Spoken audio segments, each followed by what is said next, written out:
फक्त मराठी यूट्यूब चॅनलला सबस्क्राईब करा आणि आमचे लेटेस्ट व्हिडिओज पाहण्यासाठी बेल आयकॉनवर क्लिक करा. लेटेस्ट अपडेट्ससाठी आमचा इंस्टाग्राम, ट्विटर आणि फेसबुक हँडल्सना फॉलो करा. एका मंगळसूत्रात गुंतुनी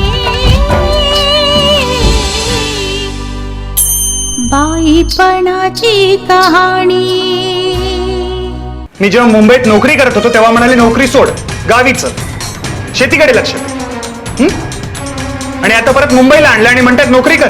मग चांगली हातची नोकरी सोडून का नेलं गावाला मला? तिच्या पोटच्या पोरांनी तिच्याकडनं पाठ फिरवली हे तिच्या अगदीच जिव्हारी लागले. ज्या मुलांसाठी तिने इतके कष्ट घेतले, अपमान सोसले, जेलमध्ये सुद्धा गेली, आज तीच मुलं तिच्या जवळ नाहीये. आधी तर म्हणायचे माझं जे काही आहे ते सगळं तुझंच आहे, आणि आता नाही, कसंही करून शेखरला तयार करायलाच हवं. गोड बोलून झालं, समजूत घालून झाली, आता त्याच्या स्वाभिमानावरच आघात करायला हवा.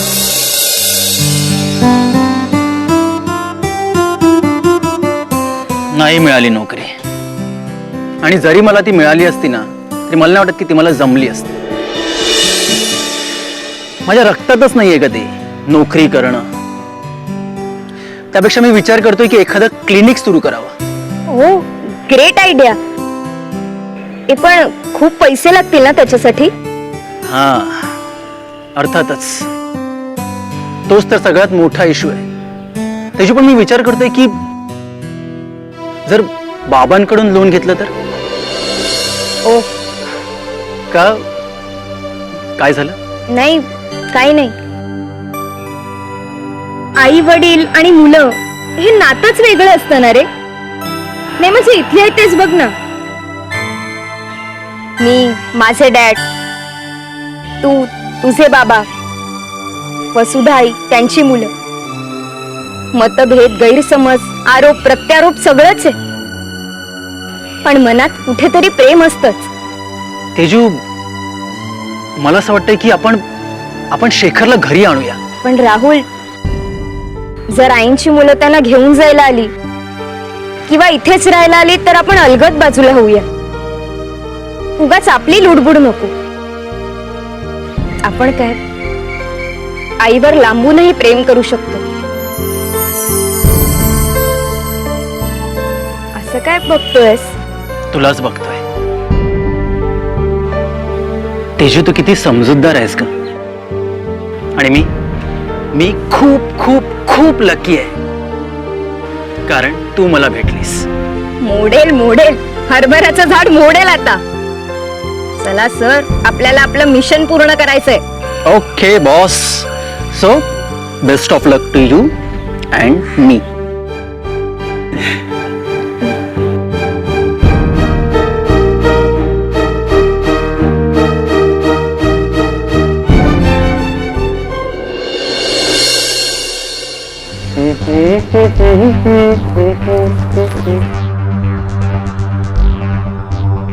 शेखर, चल जेवायला जाऊया. मला जेवण नकोय, ग्लासभर दूध द्या. असं काय करतोयस आणि माझ्याशी असं काय वागतोयस? तू म्हणाला होतास ना फोनवर की तू जेवायला येशील म्हणून. माझी मर्जी.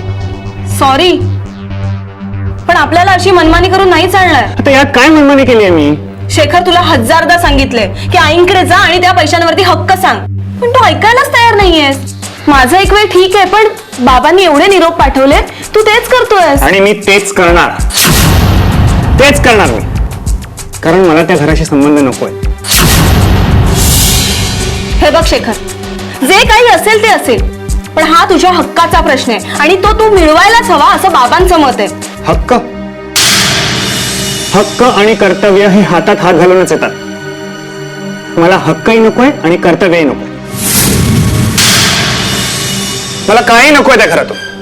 संबंध नकोय, एक पैसा सुद्धा नकोय, कळलं? ओके, तुला जर तुझ्या हक्काचा पैसा नको असेल ना, तर हा जो फुकटचा पैसा मिळतोय ना तोही मिळणार नाहीये असा बाबांचा निरोप आहे.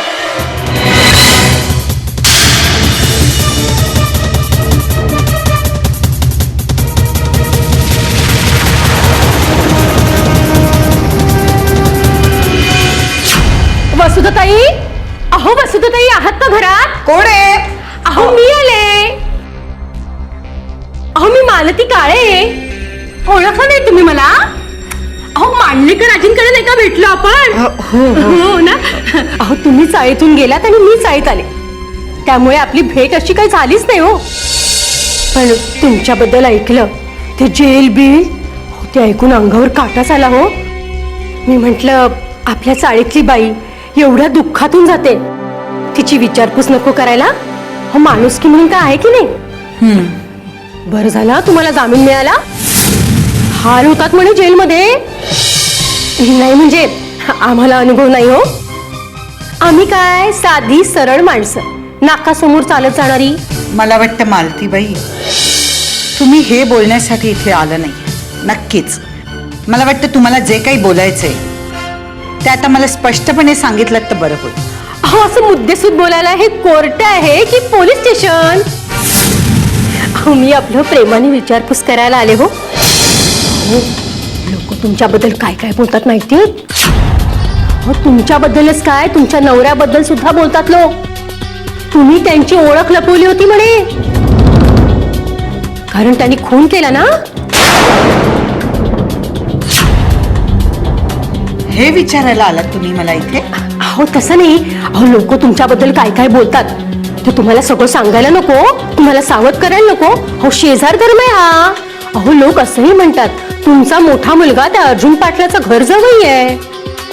देव सगळंच काही वाईट करत नाही एखाद्याचं. अहो तुमच्या मुलानं अगदी नशीब काढलं हो. अहो सासरा अगदी गडगंज श्रीमंत आहे आणि त्यात एकुलती एक मुलगी, म्हणजे सगळं काही त्याचंच ना. शिवाय त्याला कामधंदा काही करायला नको, अगदी घर बसल्या आरामशीर राहू शकतो तो. पण काय हो, तुमचा मुलगा तुम्हाला विचारत नाही म्हणे. काय वेळ आली हो तुमच्यावर. झाला तुमचा कळवळा व्यक्त करून, आणि झाला नसला तरी आता तुम्ही निघू शकता. अहो तुम्ही मला सरळ इथून जायला सांगताय. इथे चांगुलपणा दाखवायची काय सोयच उरली नाही हो. मालतीबाई, तुम्ही इतका चांगुलपणा दाखवताय की त्याच्या दर्शनाने माझे डोळेच दिपून जाते. आता अजून चांगुलपणा दाखवलात ना तर कदाचित मी आंधळीच होईल. या तुम्ही. बघा बघा, मला सरळ जायला सांगताय तुम्ही. अहो इथे दोन शब्द चांगलं बोलायला आले तर तुम्हाला काही किंमतच नाही. मी म्हणते तुमच्यासारख्या बाईला जामीनच कसा मिळाला? तुम्हाला तर ना डांबूनच ठेवायला पाहिजे होतं तुरुंगात.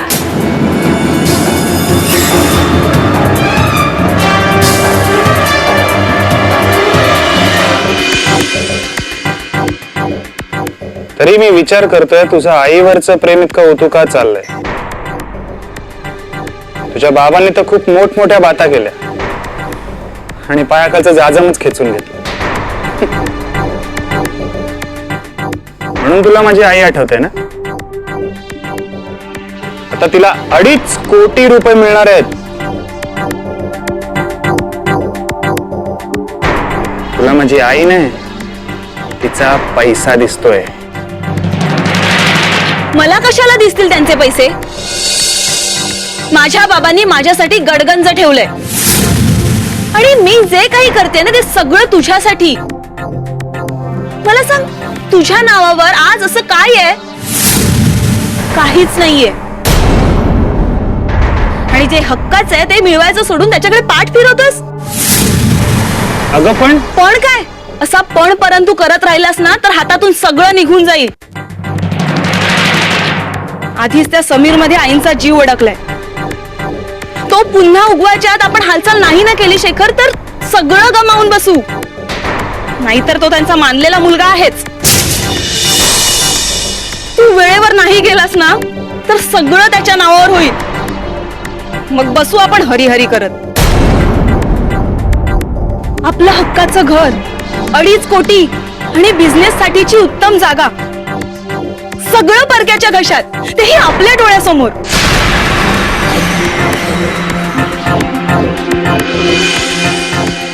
मिस्टर शेखर. हो मीच. आपण? मी डॉक्टर राहुल तुमच्या आईंकडून आलोय. बहीणकडून? हो. काय काम होतं? जे काही असेल ते स्पष्ट सांगा. मी आणि राहुल वसुधाताईंना आई मानतो. मग ऍक्च्युली आमची भैरवगडमध्ये ओळख झाली होती. ओळख कसली, आमचं आयुष्यच बदलून गेलं. ती एक मोठी स्टोरी आहे, त्याबद्दल आपण नंतर डिस्कस करू. चंदू सुर्वे नामक इसमाचा खून केल्याबद्दल आईंना अटक झाली होती. तीच केस आता रिओपन झाली. आईंना जामीनही मिळालाय. तर कायद्याच्या चौकटीत जे असेल ते, पण आपल्याला माहिती आहे की आई निर्दोष आहेत ते. पण तुम्ही हे सगळं सांगण्यासाठी नक्कीच नाही आलात. हो, बरोबर आहे. आईंनी आतापर्यंत ही लढाई एकट्यानेच लढली. त्यांनी आमच्यासाठी, भैरवगडसाठी खूप काही केलंय. त्यामुळे आमच्यामध्ये एक अटॅचमेंट निर्माण झाले, म्हणून आम्ही त्यांना एकटं नाही सोडू शकलो. पण शेवटी मुलं ती मुलंच. आईने कधी सांगितलं नाही, पण ती तुम्हाला खूप मिस करते. ती खूप उदास असते. अँड आय एम शुअर ती तुमची वाट पाहत असेल. त्यामुळे तुम्हाला जर प्रत्यक्ष तिकडे जाऊन राहता नाही आलं तर निदान अधूनमधून त्यांना भेटायला तरी जा प्लीज. एवढीच रिक्वेस्ट करायला आलोय आम्ही. But for your kind information, त्या घराचे दरवाजे माझ्यासाठी माझ्या आईनेच बंद केले. आमच्यात काही वाद झाले जे मी तुम्हाला नाही सांगू शकत. पण एक गोष्ट सांगतो, त्या घरात मी परत पाऊल ठेवणार नाही. माझ्यावर झालेला अन्याय आणि आमच्यातले वाद मी तुम्हाला सांगणार नाही. पण एकच सांगतो, त्या घरात मी परत पाऊल ठेवणार नाही.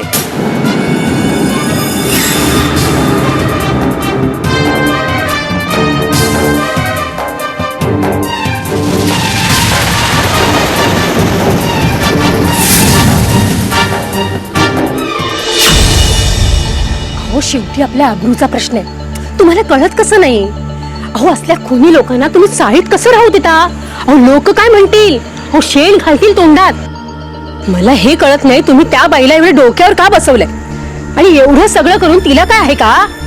म्हणजे अहो, त्या बाईची मला दया आली, म्हणून मी तिला घरी भेटायला गेले. म्हटलं, आपली शेजारी नाही, दुःखात आहे, त्रासात आहे. अहो, खून केला, जेलमध्ये गेली, जामिनावर सुटून आली. ती काही का असेना, पण मी म्हंटल आपण मोठ्या मनानं तिच्याकडे जावं, विचारपूस करावी, 4 शब्द बोलावे, म्हणून मी तिच्याकडे गेले. अहो, मग काय झालं? हो, काय झालं काय? माझ्या एका प्रश्नाचं धड उत्तर दिलं नाही तिनं, की तुमच्या मिस्टरांनी पण काय? हो, खून, हो, खून केले का विचारत होते. असल्या फालतू गोष्टीशी आपला दुरून सुद्धा संबंध आलेला नाही. मग काय झालं शेवटी? अहो, घरातनं बाहेरच काढलं त्या वसुधानी. ही काय वागायची पद्धत झाली? अहो, आता आपण जागं व्हायला हवं. ही असली माणसं आपल्यात नकोत. आणि माहितीये ना तुम्हाला काय? ही चाळीतली खोली, ते पोळी भाजी केंद्र, हे वारसा हक्कानं त्या नागेशच्या मालकीचं आहे. लांड्या लबाड्या करून ह्या बाईनं सगळं आपल्या नावावर करून घेतलं. काय काय बोलताय काय? तुम्ही मला सपोर्ट करा. हे तण उपटून काढते की नाही ते बघा.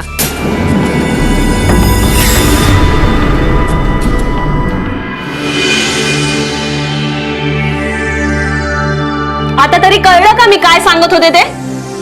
अरे आता तरी शहाणा हो. आता नाही कळलं ना तुला तर काहीही उपयोग होणार नाहीये. अरे सांगितलं ना मी तुला एकदा, मला त्यात इंटरेस्ट नाहीये म्हणून. बाबांनी काय सांगितलं ते तरी लक्षात आहे का तुझ्या? ते दौऱ्यावरून परत यायच्यात आपल्याला हे घर सोडायचे. आणि तू असाच वागत राहिलास तर काय करायचं आपण? कुठे जाणार आहोत आपण? त्यात तुला नोकरी सुद्धा नाहीये. आणि आता आलेल्या संधीचा फायदा जर आपण घेतला नाही ना तर रस्त्यावर येऊ. माझं डोकं फिरू नकोस. काय नको. आईने ते घर त्या दोघांच्या नावावर केलं ना की मग जाग येईल तुला. माझी तर खात्रीच आहे की दोघं आईंसाठी एवढं काही करतायत ना ते त्या पैशावर डोळा ठेवूनच. या जगामध्ये ना मतलब असल्याशिवाय कुणी कुणासाठी काही करत नाही. मला नाही वाटत त्यांच्या डोक्यात काय असेल. तसं असतं तर ते इथे कशाला आले असते? खात्री करून घ्यायला आपल्याला इंटरेस्ट आहे की नाही ते. काय सांगावं, आईनेच पाठवलं असेल चाचपणी करायला. तू नाही म्हणालास की पडत्या फळाची आज्ञा, सगळं त्या दोघांच्या नावावर. मग बस रडत. अगं पण तुझ्या हक्काचे पैसे, ते पोळी भाजी केंद्र सहजासहजी त्या दोघांच्या हातात गेलं तर चालणार आहे तुला? शेखर प्लीज निर्णय घे, तोही लवकरात लवकर, नाहीतर खूप उशीर झालेला असेल रे.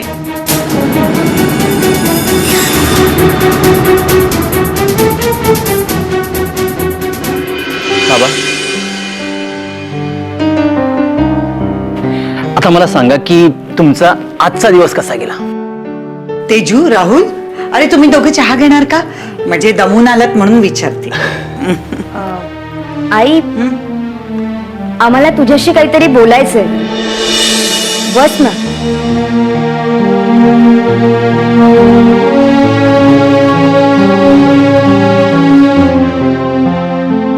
आई, उदास होऊ नकोस आई. आम्ही तुला एक गुड न्यूज देणार आहोत. अरे आघात सोसून सोसून हे मन इतकं हळवं झालंय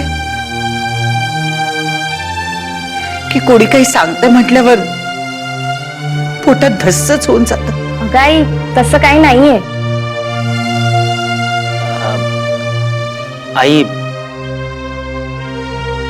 तुम्हाला न विचारता आज आम्ही संपदा, निशा आणि शेखरला भेटलो. आई, आम्हाला माहितीये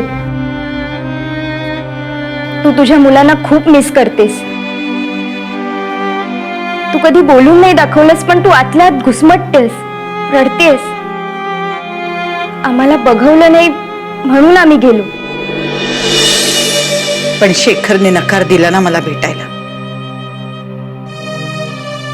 माहिती आहे तुम्हाला, त्याच्याकरता त्याची आई कधीच मेली होती. अपघातात माझ्या मरणाचा गैरसमज होण्यापूर्वीच. तशी ही आमची पहिलीच भेट होती. बघू नंतर. पण आई, आम्ही संपदाकडे पण गेलो होतो आणि मला एक गुड न्यूज मिळाली. आनंदाची बातमी? संपदा प्रेग्नंट आहे. खरंच तेजू? हो आई, तू आता आजी होणार आणि बाबा आजोबा. ते मला काही सुचतच नाहीये. माझ्या संपदाला बाळ होणार? कशी आहे ग ती? एकदम ठणठणीत. अहो, तिची सासू तिची खूप काळजी घेते, खूप जपते तिला. माझी छोकुली खरंच मोठी झाली ग. किती छान. आई, ती खूप मिस करते तुला. ती कॉल सुद्धा करणार आहे माझ्या सेलवर. हो, खरंच बाळा, खरंच आनंदाची बातमी दिलीस तू बाळा. अहो, आपण आजी आजोबा होणार आहोत.